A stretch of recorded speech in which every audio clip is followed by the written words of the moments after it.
প্রিয় বন্ধুগণ, আপনারা জানেন এবং দেখছেন পুরো বাংলাদেশ জুড়ে আওয়ামী লীগে পালিয়ে যাওয়া দোসররা এখনো গুপ্তভাবে আমাদের রাষ্ট্রীয় বাহিনী পুলিশের উপর তারা কিভাবে গুপ্ত হামলা চালিয়ে যাচ্ছে।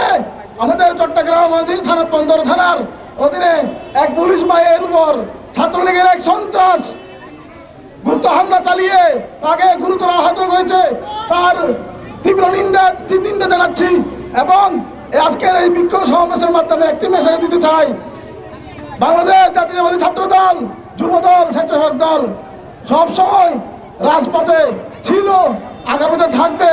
দেশের যে কোনো ক্রান্তি লগ্নে, যে কোনো প্রয়োজনে আবার দুর্বার আন্দোলন গড়ে তুলবে এবং আমাদের সহযোদ্ধাদের উদ্দেশ্যে বলতে চাই, প্রিয় বন্ধুগণ, আমরা বিগত 15-16 বছর আওয়ামী লীগের স্টিম রোলার মধ্যে দিয়ে আমরা দিন অতিবাহিত করেছি, কিন্তু বর্তমান ফ্যাসিস্ট হাসিনা পালিয়ে যাওয়ার পর তারা আবারও সজাগ।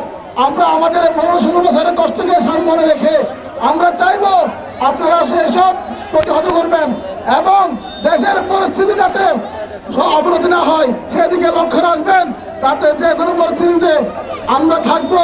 এই নাসির আমাদের মুখে আমরা থাকবো, আগামীতে থাকবো ইনশাল্লাহ। এবং